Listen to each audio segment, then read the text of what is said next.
Hi everyone, today we're just going to be finishing off this part of this picture. Now this is the little spread from Johanna Basford's 2021 weekly calendar. It's a part of a picture from Magical Jungle and we're nearly there. We've just got this little bit down here to do. Got a lovely butterfly, we shall leave that. We'll work down the page. I think we've got a nice flower here as well and think about the different colours that we're going to do. Now this very top piece here, I'm often very tempted to do it the same as this because it looks like a similar plant, but we've got quite a lot of dark green here and this is fairly dark, so I think we're going to go for something a little bit different. I'm going to stick with green, but I'm going to use a different shade of green. I'm going to use this one, number 57. So I'm going to use two shades actually. I'm going to do this stem quite hard just in the 57, so I want to lay down a fair amount of layers of colour so that it looks quite solid. And then I just pull this down. In fact, I'm going to zoom in and just hope that I don't forget to move the page.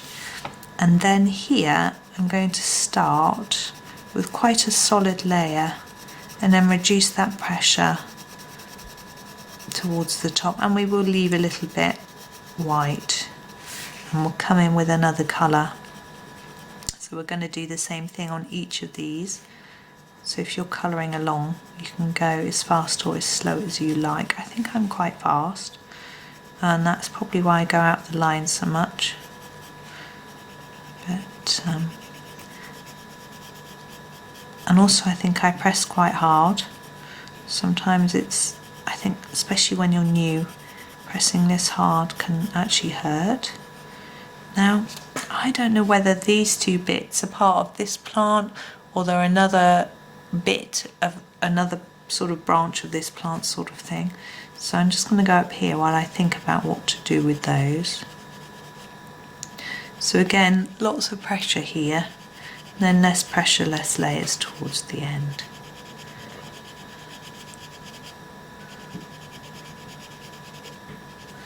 And I think I am going to do these the same. I'm going to assume they come from a different part of the same type of plant.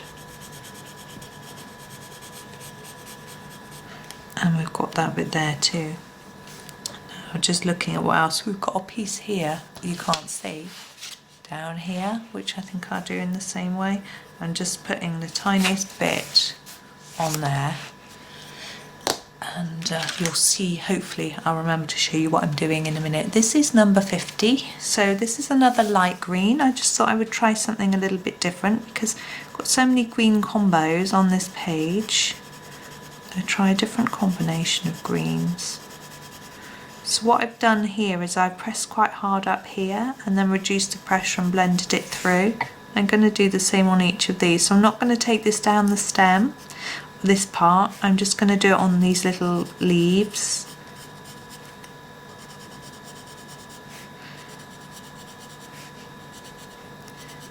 And just go right through.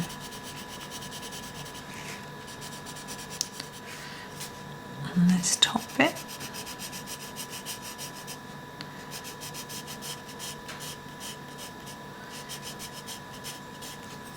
There we go.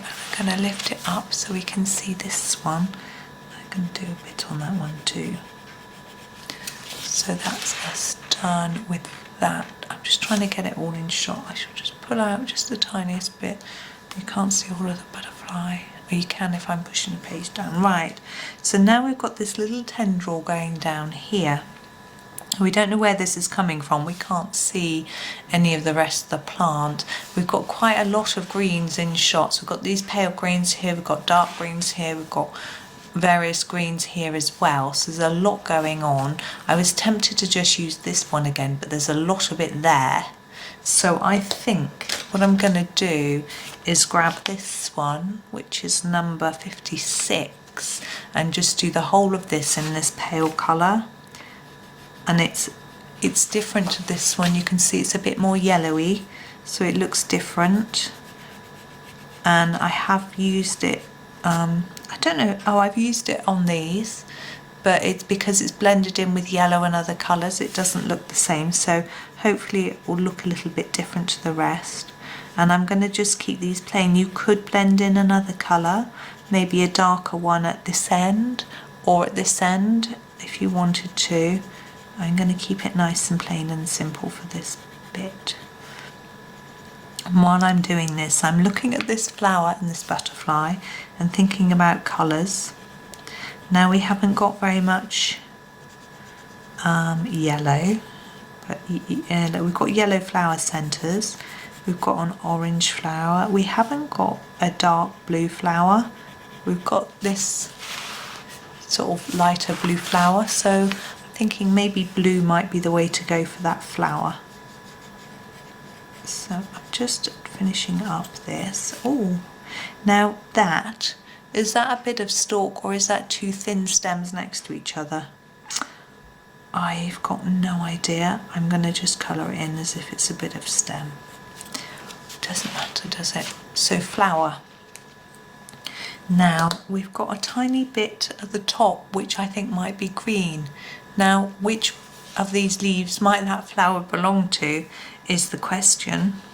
Maybe we'll leave it. Maybe we'll leave it for now and we'll do some blues and come back. So I'm going to use this number 33, which is the very darkest blue that we have, and I'm going to start here at the top and put down quite a lot of colour and blend it down, going out off the page here. Whoops.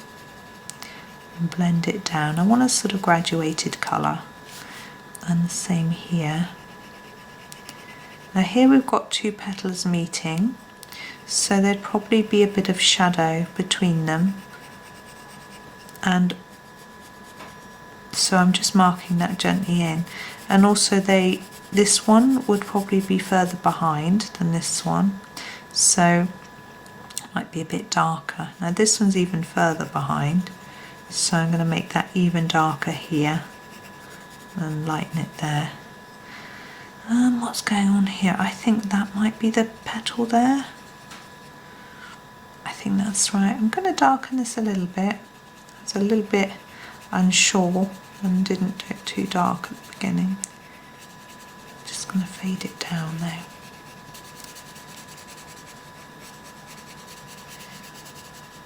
Okay, and I'm going to swap. Now I'm going to swap to number 63. I think this is a sort of denim blue type colour. You won't have this if you've only got the 24 set, so you may want to go for the number 3 instead. I'm going to go over the top of this so there's no white paper showing through on this higher part, and then gently reduce the layers of colour so it fades off towards the tip. You can see how that's a different shade of blue. And we'll do the same here, where we go over the top of this and blend in the colour. Try to make it nice and even. I'm ignoring this shape on here, and now I'm really reducing the pressure. So although we're trying to cover all the white, we haven't got really thick layer. This is a bit thicker under here. There we go. And what I'm going to do with this, I'm going to do it in blue. So I've done it a bit darker on the edge, but I'm using the other shade of blue to here so you can see the difference. Now I've got a tiny bit of stem. I'm just going to use one of the colours that we've got out just for ease, and I'm going to use number 50, just pop a bit on there and then have a look and see whether that seems to work, and I think that's fine. And we've got our butterfly left. Now I used to find butterflies quite tricky, not really knowing what to do with them with regards to colour, and then I found a trick of looking online at butterflies to see what they look like, and that really helped me out, and then suddenly I was away, I could do them. We don't have a picture here at the moment, so I'm going to have to wing it. Haha, good joke. And I'm going to start with the body, which I'm going to do grey with number 8, and while I think about the colours.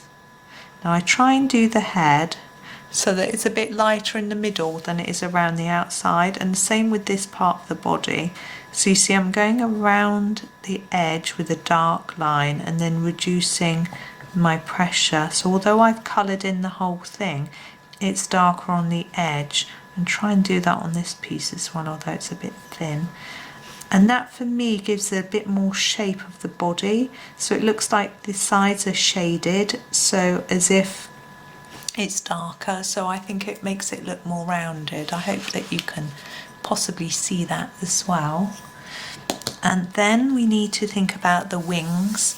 Now we've got lots of colour going on in this picture already, so I'm just having a little look through and thinking about what I might want to use that maybe I haven't used before. I'm thinking we haven't got a vibrant orange, so I think that's what I'm going to use. We do have this orange flower here. It's got a quite vibrant in the middle, but we're going to use orange. So I've picked number 24, and I'm not sure if it's going to be vibrant enough for me, but we'll see as we go. I can always darken it. Now I'm not doing this outside edge. You'll see what I've got planned for that in a minute, but I am going to fade this out though. I don't want it to be the same shade of orange throughout, and I will go over with another orange on the end. So I'm putting quite a lot of layers into this corner part and then reducing the pressure and the layers, just how in the style that I very often do. I find if you gradually reduce the pressure and the layers, it just helps it to blend nice, more sort of, you get a more even finish, I suppose. And I find when you're doing a small area like this, it's easier. If you've got a large area, I'm going to go down 2 tones or shades or whatever you might say to number 42. This is quite a lot lighter, and I'm going to overlap this part and then take it right down to the end and see if that works, see if it blends together. But when you've got a larger area to fill, it can be harder to get such an even blend, I find. So with the background, for example, I find I start a background, I get a bit tired, and even if I'm trying to just do one colour, it can get really uneven through it. So that's why I tried different things for backgrounds, mixing up colours, using pastel sometimes, things like that. So there's our orange part. I'm going to do the edge of the butterfly in black. Now we do have in the UK, I'm going to do quite a hard layer of black. I'm not going to graduate it, it's just going to be a dark black area. In the UK we have a butterfly called, she says, not sure, I think it might be the monarch butterfly, which is orange and black, and although it doesn't look exactly like this is what and they don't come in the jungle, we're in the jungle obviously in this picture, and it has a lot of black, so I'm using the black. But I find that having researched butterflies and what they look like, a lot of them have black, and so it seems to work, I feel anyway. So although this has only got a sort of vague nod to a real butterfly, I feel it looks, I'm happy with how it looks, because it seems like it could be more real. Obviously this should be all about using our imagination, our creativity, but my brain sometimes tells me that it doesn't quite look right. So there, I finished him or her, what do you think? Not sure. So let me pull this down, let me zoom out a little bit, whoops, so you can see the area that we've done. So we've done here and here and here, and if I move it across and zoom out even more, you can see, I'm sorry it's a strange old angle, you can see how that fits in with the rest. It's because of the way my tripod works. But there we go, all finished. Now background wise, I pretty much decided not to do one on this picture, to leave it white, but you could, I would do a very gentle yellow pastel, something like that if I was doing a background, but as I say, I'm not going to. So there we go. So we're all done. So thank you very much for watching. I hope you enjoyed it, and I hope you finished your page and that you're happy with what you've done. Do pop them on Instagram if you're following my colouring, and even if it's not exactly the same or it's just based on it, pop it on Instagram and tag me, because I absolutely love seeing them. I'm just Rachel Henderson. I think I'm just Rachel Henderson on Instagram. So, but there's a link here. If you go to my YouTube main channel page, the sort of front page as it were, there's a link to my Instagram there, so you can get there that way and have a look and find me. And if you tag me, that'd be lovely. I really like seeing everyone's sort of interpretations, and just realised we haven't got the whole of the parrot, have we? Of the tutorials and the different creativity that you've used to change and adapt. So there we go. Well, thank you for that, and thank you for watching, and happy colouring.